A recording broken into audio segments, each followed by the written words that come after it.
Bonjour à toutes et à tous et bienvenue dans cette émission, le débat. Les négociations sur la Syrie ont eu lieu à Astana, capitale du Kazakhstan. Se sont dégagés de ces pourparlers un accord qui prévoit la création de 4 zones de désescalade, dans les provinces d'Idlib, Homs, la Ghouta orientale et dans la banlieue de Damas, et une région située dans le sud de la Syrie. Cet accord vient d'entrer en vigueur et parallèlement à la conclusion de cet accord, à la mise en œuvre de cet accord, la Russie a annoncé par la voix de l'envoyé spécial du président russe que voilà, les avions de combat de ce qu'on appelle la coalition anti-Daesh dirigée par les États-Unis ne seront pas autorisés à survoler les zones de désescalade en Syrie.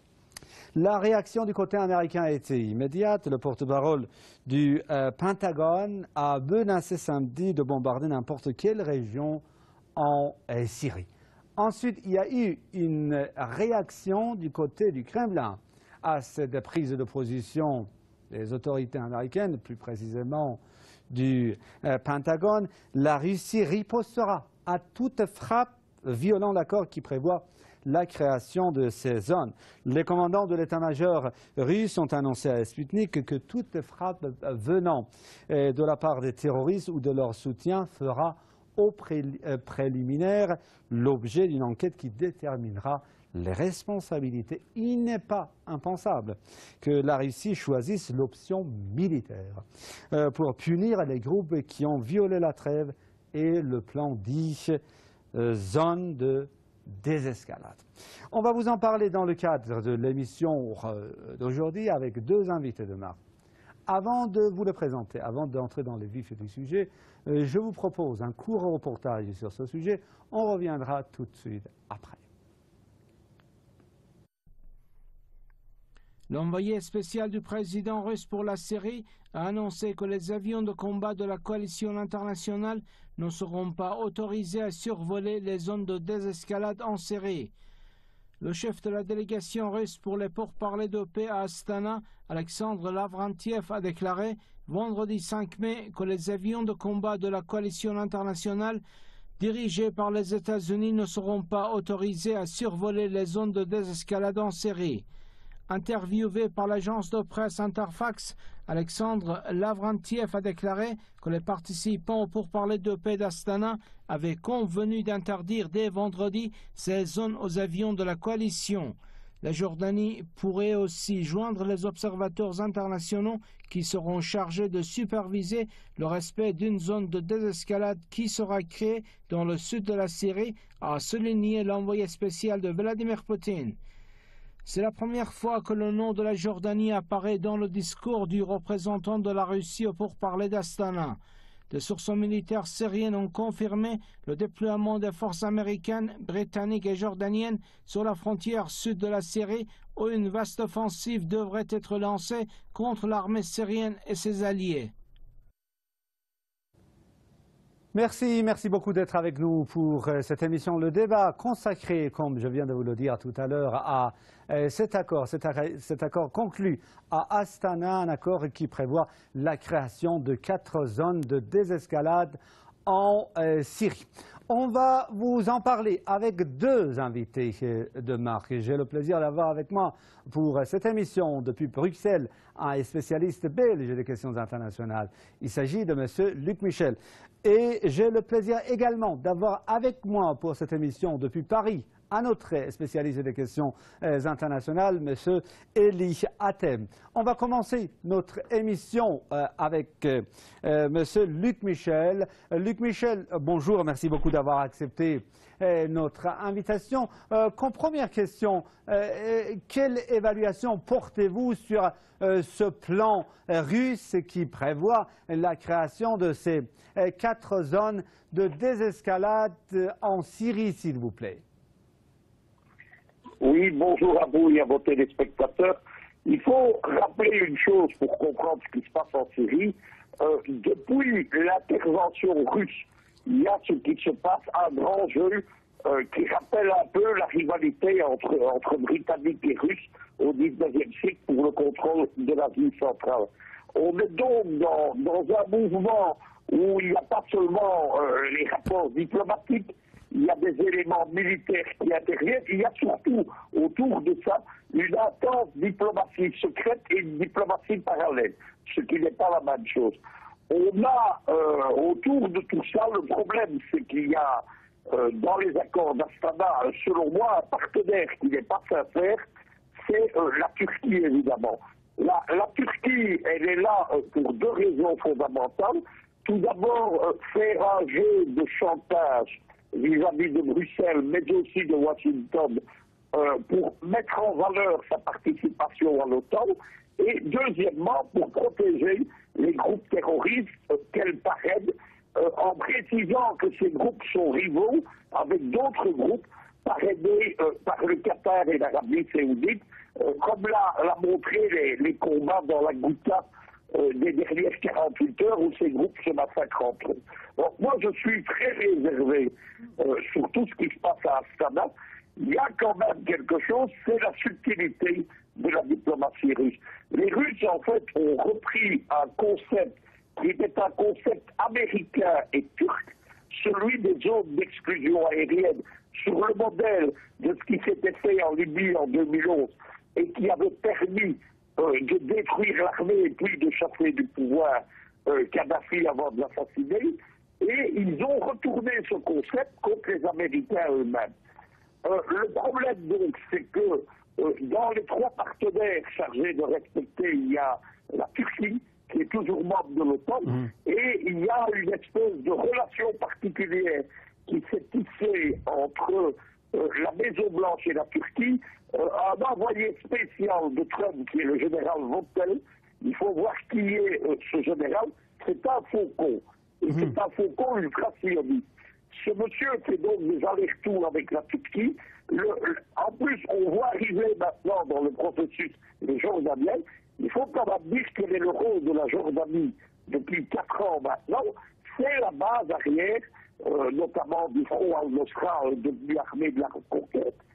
C'est l'interface entre les Saoudiens, les Qataris, les Américains et l'OTAN pour la logistique fournie justement aux groupes terroristes. Et on se rappelle l'année précédente, lorsqu'il y avait eu la dernière grande offensive du front de la reconquête contre Damas, avec des brigades mécanisées, tout ça venait de Jordanie. Donc moi je suis sceptique sur le processus. Maintenant, c'est un processus où tout le monde essaye de rouler tout le monde, et les Russes sont très forts là-dedans. Dernier point qui pour moi me rend très sceptique, entre aller frapper des groupes terroristes qui ne respecteraient pas l'accord au sol et abattre des chasseurs américains, on n'est pas dans la même conjoncture. Tout chasseur américain qui serait abattu par l'aviation russe, on est dans le risque d'une troisième guerre mondiale.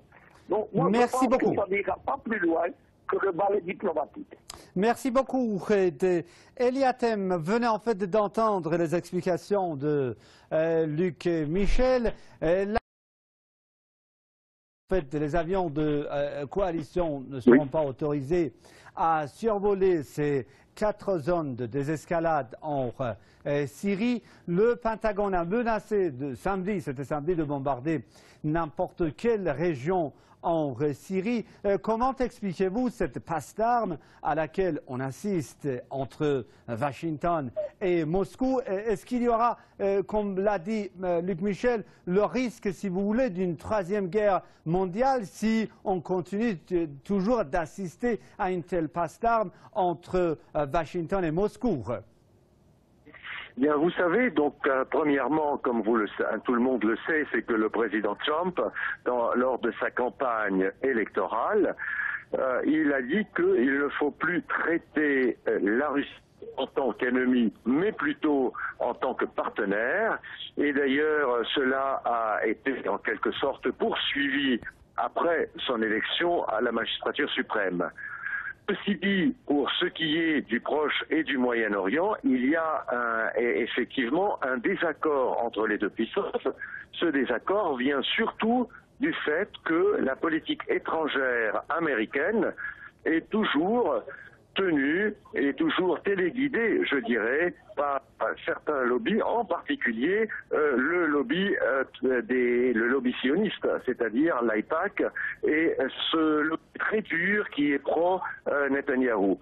Bon, dans la communauté juive, il faut dire, c'est qu'il y a une dissension entre ceux qui ne suivent pas cet objectif, je dirais, ultra-sioniste et qui est influent aujourd'hui auprès du président Trump.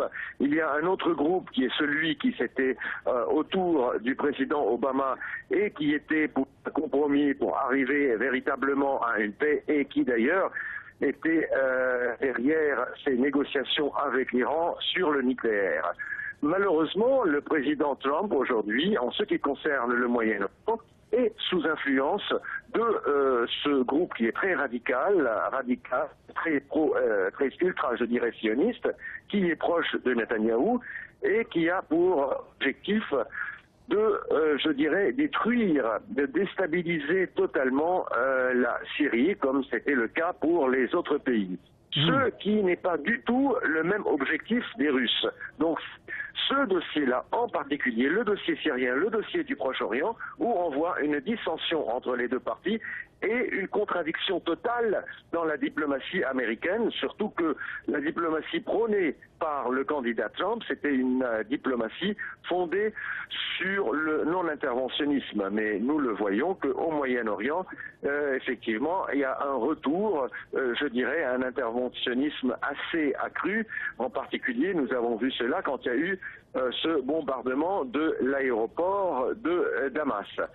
Donc, d'ici parler à une véritable escalade et un risque donc de guerre mondiale, je ne le pense pas, parce que vous voyez, donc récemment, il y a eu quand même un appel entre les deux chefs d'État, c'est-à-dire le président Poutine et le président Trump, où il y a eu un certain accord entre les deux. Maintenant, ce qui va se passer, je pense qu'il faut absolument avoir une sorte de médiation entre les deux en ce qui concerne en particulier le dossier syrien. Et comme l'a très bien souligné Luc Michel dans son analyse, il y a un enjeu qui est utilisé par les deux parties, c'est la Turquie. On sait très bien que la Turquie, depuis surtout le dernier référendum, s'est retournée de plus en plus de nouveau vers Washington, alors qu'elle a pris certains, je dirais, reculs il y a quelque temps avant et avec un rapprochement avec Moscou, notamment pour favoriser, il faut dire qu'il y a des aspects quand même, je dirais, pétroliers et qui sont énergétiques qui sont assez importants. Donc c'est la raison pour laquelle il y a eu ce rapprochement en vue de la construction de ces téléoducs qui passent sur le territoire turc. Donc la Turquie maintient, si vous voulez pas, grâce à ces avantages-là, je dirais, les deux côtés, c'est-à-dire d'une part la Russie et d'autre part les États-Unis. Merci beaucoup. Luc Michel, en fait, cet accord, je viens de le dire, prévoit la création de 4 zones de désescalade et en fait ces zones seront, si vous voulez, veillées par 3 pays garants de l'accord, c'est-à-dire l'Iran, la Turquie et si vous voulez, la Russie, qui sont considérés, qui sont présentés comme 3 garants de la mise en application de cet accord. Mais on sait très bien que, vous venez de le dire, la Turquie entend toujours poursuivre son rôle négatif et parfois déstabilisateur dans la région. Comment peut-on, Luc Michel, se permettre d'être optimiste quant à la mise en application de cet accord, alors que la Turquie, comme l'a dit Eliatem, adopte une politique contradictoire. Tantôt la Turquie d'Erdogan est avec Poutine, tantôt elle est avec Washington, avec Trump désormais. Comment peut-on vraiment se permettre d'être optimiste quant à l'application à la lettre de cet accord lorsque un pays comme la Turquie en fait partie. D'optimisme. Nous sommes avec mon autre débatteur tout à fait d'accord sur l'analyse pour le Proche-Orient ou la Turquie, mais je suis en désaccord avec lui sur la relation USA-Russie. Le discours électoral de Trump n'a jamais dépassé le stade de son élection. Il était en fait l'élu principal, l'AIPAC a joué son rôle, mais surtout du lobby militaro-industriel et d'un club de généraux et d'amiraux anti-russes, le général Mattis à la Pentagone et Pompeo à la CIA étant des anti-russes enragés. On a immédiatement purgé son administration des rares pro-russes qui existaient comme le général Flynn et dans la pratique, l'administration Trump est en train de relancer ce qu'on appelle la guerre froide 2.0. Son but, ce n'est pas un accord du tout avec Trump. Il n'y a aucune relation amicale. La dernière visite à Moscou de Rex Tillerson, elle s'est faite dans un climat glacial à la limite de l'injure diplomatique. Le but des Américains, c'est très simple, c'est d'humilier les Russes en Syrie et d'ébranler le régime, d'autant plus qu'il y a l'organisation d'une nouvelle révolution de couleur par l'administration Trump cette fois. Là aussi, il y avait des promesses qu'on ne déstabiliserait plus les chefs d'État. C'est du vent. Les promesses électorales, comme disait le président Chirac, n'engagent que ceux qui les croient. À partir de ce moment-là, moi je vous l'ai dit dès le départ, il n'y a pas de raison d'optimisme. On est dans un grand jeu géopolitique et diplomatique, et c'est à qui va rouler l'autre. Je pense que le but des Russes, il est ailleurs. Ce n'est pas du tout ces protections de zones, etc. C'est d'empêcher le projet, on est de nouveau dans un projet de la nouvelle administration Trump, d'une attaque par la frontière jordanienne avec des forces de la coalition et des forces du Jabhat al-Nusra de l'armée de la reconquête. Il faut regarder une carte géographique. On vise directement Damas. Je pense que le calcul des Américains, comme le calcul d'ailleurs des Israéliens, qui viennent régulièrement maintenant frapper Damas par des bombardements, c'est de frapper à la tête. Ils savent qu'ils ne reprendront plus le territoire national. Ils ont perdu Homs, ils ont perdu Alep, Raqqa. L'armée arabe syrienne est aussi proche que les forces occidentales. Il reste une possibilité, c'est le coup à la tête sous Damas, et je crois que c'est ça que le régime. En fait, c'est un peu une musculation, si vous voulez, dire aux Américains, nous allons vous empêcher de survoler les zones. Quand on a un président comme Trump au pouvoir, quand on a des généraux, n'oubliez pas qui est le général Mattis, le chef du Pentagone, c'est le général qui a commandé à Fallujah. Merci beaucoup. Les deux batailles de Fallujah, à l'époque, c'est un boucher. Ce ne sont pas des gens qui vont reculer, d'autant plus qu'ils sont persuadés de gagner cette guerre mondiale. Merci, merci Luc Michel. Luc Michel, merci beaucoup. Vous venez de soulever un point, me semble-t-il, très important, le déploiement des forces sur la frontière sud de la Syrie. C'est vrai, des sources militaires, Eliatem, des sources militaires syriennes aussi ont confirmé le déploiement des forces américaines, britanniques et jordaniennes sur la frontière sud de la Syrie, où une vaste offensive pourrait être lancée contre l'armée syrienne et contre ses alliés. On vient de le dire dans notre reportage également. Êtes-vous d'accord avec Luc Michel qui dit que voilà, le principal objectif, c'est également d'empêcher une telle attaque contre la Syrie? Une contre-attaque contre la Syrie, mais de la part de qui? De la part, en fait, des forces britanniques, américaines et également jordaniennes, peut-être. Bien, vous savez, c'est qu'il faut dire que la Jordanie est entre le marteau et l'enclume. Autrement dit, c'est que le roi de Jordanie doit préserver, en fait, sa sécurité intérieure, et donc il a besoin d'appui. Et c'est la raison pour laquelle il est sous la coupe des Occidentaux et des États-Unis. Donc ce qui fait qu'il participe à cette coalition occidentale. Mais cette coalition occidentale, il faut le dire, elle est sous l'égide de l'OTAN, autrement dit, elle est guidée par les États-Unis. Et on sait très bien qu'aux États-Unis, il y a plusieurs groupes de pression. Le principal groupe de pression qui agit sur la politique étrangère américaine, c'est, comme je le disais tout à l'heure, et l'a confirmé également Michel dans son analyse, c'est l'AIPAC et c'est le bloc, donc le lobby sioniste. Alors, dans leur intérêt, c'est déstabiliser totalement l'État syrien. C'est la raison d'ailleurs pour laquelle les Américains ont été poussés la dernière fois pour frapper l'aéroport et s'attaquer à l'armée syrienne. Moi, je pense qu'effectivement, il faut dire une chose, c'est que l'intervention russe en Syrie a permis à l'État syrien de recouvrir en partie sa souveraineté et puis son emprise de nouveau sur le pays.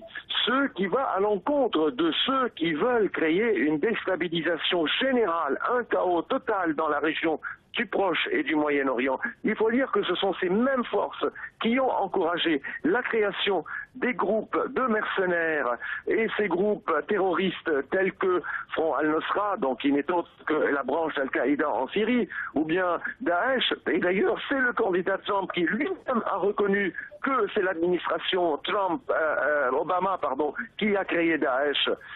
C'est Madame Hillary Clinton qui a reconnu également que les États-Unis ont facilité la montée en puissance donc de Daesh. Donc il y a une volonté délibérée aujourd'hui de créer cette déstabilisation. Et le fait que grâce à l'intervention russe, il y a eu un retour, je dirais, un semblant de retour à la normale, eh bien l'intérêt de ces puissances et qui sont téléguidées par un intérêt particulier qui est celui d'Israël, de pouvoir conserver cet embroglio pour pouvoir déchiqueter le Moyen-Orient, le morceler en petits mini-États confessionnels qui se battent indéfiniment. Tel est en fait cet objectif-là. Alors il faut dire une chose, et je termine là-dessus, si vous permettez une minute, c'est que c'est beaucoup plus compliqué autour du président Trump parce qu'il y a effectivement aussi d'autres généraux, comme le général Paul Vallely, qui œuvrent en fait pour un rapprochement entre les États-Unis et la Russie, ce qui prouve d'ailleurs son rapprochement et son amitié avec le ministre des Affaires étrangères, Lavrov. Eli Hatem, spécialiste français des questions internationales, merci beaucoup d'être avec moi pour cette émission et depuis Paris. Merci beaucoup pour votre analyse. Luc Michel, spécialiste des questions internationales, je vous remercie également infiniment d'être avec moi pour cette émission depuis Bruxelles. Merci beaucoup pour votre commentaire. C'est la fin de l'émission d'aujourd'hui. Merci infiniment de l'avoir suivi. Je vous souhaite à vous toutes et tous une excellente journée. Je vous dis au revoir, amis, et à très bientôt.